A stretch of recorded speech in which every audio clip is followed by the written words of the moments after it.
Ante un ambiente como este, muchos se preguntan quiénes son los ganadores y quiénes son los perdedores de todos estos cambios.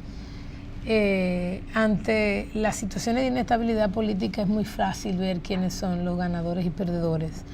Ante los cambios en los crecimientos económicos y flujos de inversión extranjera, es mucho más difícil ver quiénes son los ganadores y quiénes son los perdedores. Recientemente la CEPAL publicó un informe donde evaluaba los temas de pobreza y desigualdad en la región de América Latina y el Caribe, a lo cual el Banco Central en un documento pues hizo algunas puntualizaciones que vale la pena conversar hoy en el programa.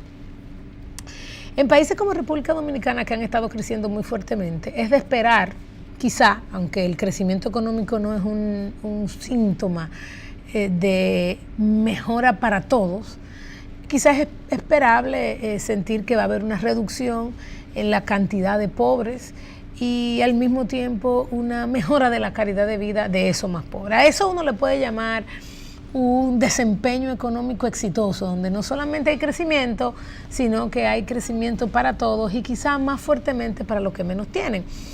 Dos elementos en los últimos 5 años han matizado la discusión de ese tema en la República Dominicana. El primer elemento es un informe que escribiera el Banco Mundial donde decía cuando la prosperidad no es compartida y evaluaba el impacto cuando comparaba República Dominicana vis a vis con otras economías que habían crecido menos, que en términos relativos la pobreza en República Dominicana no se había disminuido en la misma proporción que había crecido.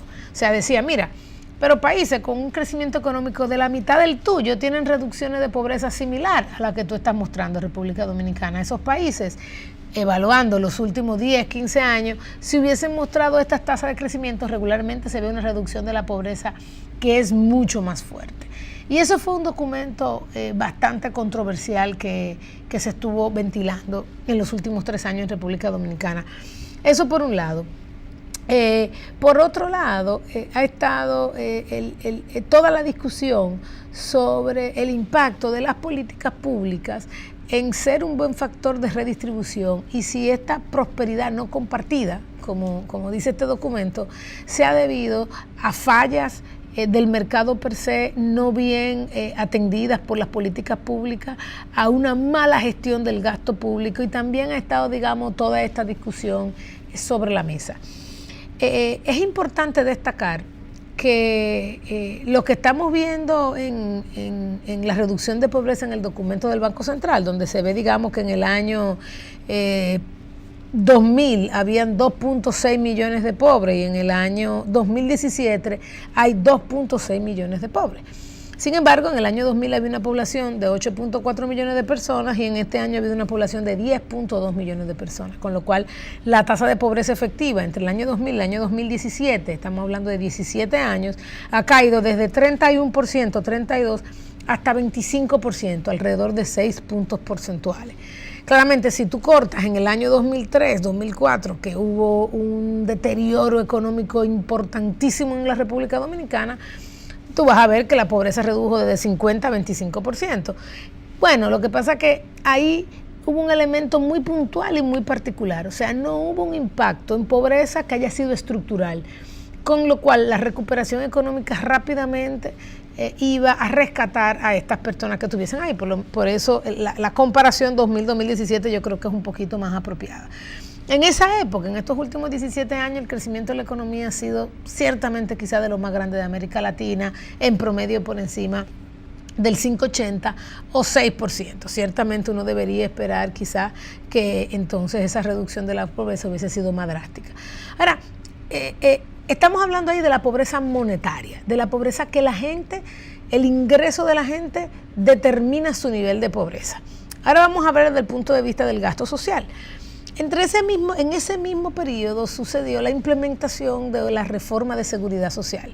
Esa reforma le dio acceso a muchísima gente que ni siquiera pensaba con contar, una reforma que se aprueba en el año 2001 y comienza a operar efectivamente alrededor del año 2003, le da acceso a pensiones, a un sistema de pensiones y a un sistema de salud privado a una gran cantidad de trabajadores.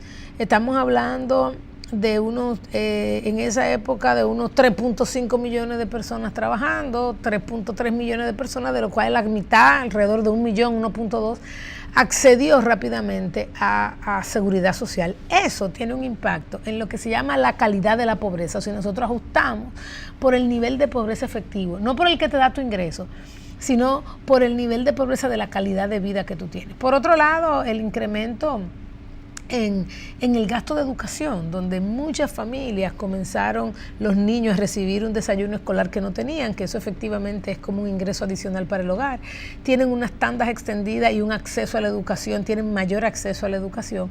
Eso ciertamente es un indicador de ingreso indirecto, de ingreso no monetario que tienen esos hogares también. Entonces, si uno lo evalúa desde esa perspectiva, pues ciertamente uno podría decir que la calidad, o sea, no solamente esa caída del 31 al 25, pues tendríamos que ver además, porque eso es solo monetario, la calidad de esa pobreza.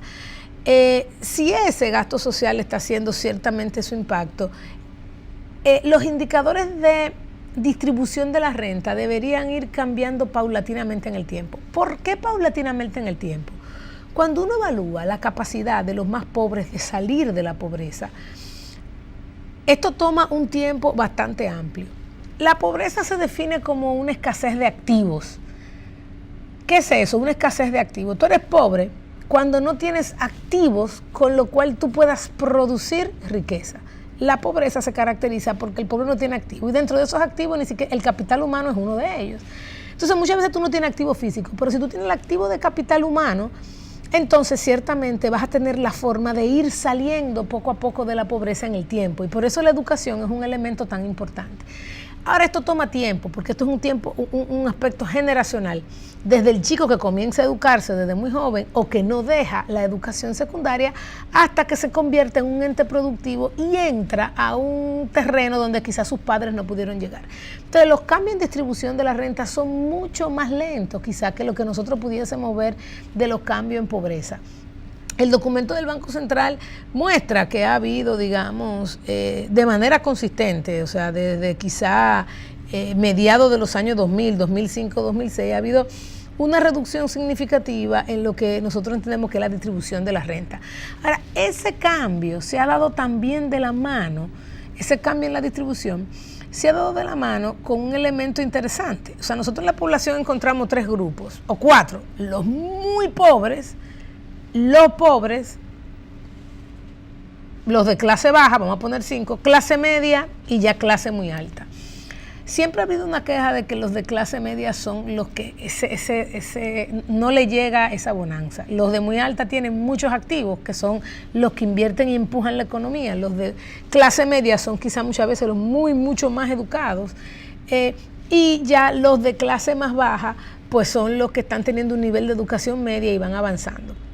En este contexto, la tecnología ha venido a afectar el tipo de empleo que andan buscando las empresas, y por ende hoy en día quizá los empleos técnicos, quizá algunos empleos en particulares han perdido en República Dominicana, en casi todas las partes del mundo, una demanda efectiva, y estamos viendo una reconfiguración del mercado laboral, donde las empresas, ante una situación de mayor competencia, más complejidad económica, pues han cambiado su demanda hacia quizá personal de un nivel de salario que no es tan alto. Entonces vemos una República Dominicana con mucho crecimiento del empleo, pero el salario promedio no avanza igual que el empleo. Entonces tú dices, bueno, pero está bajando la pobreza, está mejorando la distribución, pero el salario real no ha caído. Bueno, el salario real está cayendo. Bueno, porque quizá el empleo que está creciendo es el empleo de menor ingreso, que es un empleo que regularmente tiene personas más pobres, y por ende eso tiene un impacto sustancial en cómo se está distribuyendo este crecimiento. Es un tema sumamente complejo, es un tema muy interesante, porque hay otros indicadores como se llama la severidad de la pobreza. Hay menos pobres, pero ¿están estos pobres más lejos de la línea de la pobreza que los anteriores? Si los anteriores estaban muy cerca, un buen crecimiento los llevaba rápidamente a ser no pobres. Si estos están más lejos, entonces se requieren políticas radicalmente diferentes para que estas personas crucen ese umbral. Y hay menos pobreza, pero con mucha gente, como dicen, a un pie a un solo paso de entrar nuevamente en la pobreza. Esos son los análisis y esto es en lo que las políticas públicas deben estar pensando. Lamentablemente se nos acabó el tiempo. Muchas gracias por acompañarnos en el día de hoy y nos vemos la próxima semana en este su programa Triálogo.